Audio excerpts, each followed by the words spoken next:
నువ్వు ఇచ్చినటువంటి మేనిఫెస్టో అభయ హస్తం అని చెప్పి 6 గ్యారెంటీలు అని చెప్పి అన్ని మోసాలే. నిరుద్యోగులైనటువంటి యువకులకు నెలకు 3,000 ఇస్తా అన్నాడు, ఇస్తుండా? రెండోది చీరలు, బతుకమ్మ చీరలు.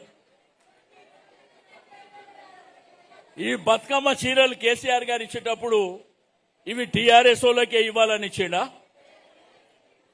మీరే కదా తిరిగి అందరికీ పంచిర్రు. ఇది బతుకమ్మ చీరలు అంటే టీఆర్ఎస్ వాళ్ళే వాడుకోండి అని ఇచ్చిండా? మరి ఈరోజు ఈ ప్రభుత్వం చేసేటువంటి కార్యక్రమం ఏంది? అరే తాగడానికి మంచినీళ్ళు వస్తలేవు, అది చూడండి బిడ్డ. కరెంటు సరిగ్గా వస్తలేదు, అది చూడండి అంటే ఎవడు గట్టిగా మాట్లాడతాం అని వెనుకబడతామని మొన్న బాల్క సుమని తీసుకుపోయి జైల్లో పెట్టారు.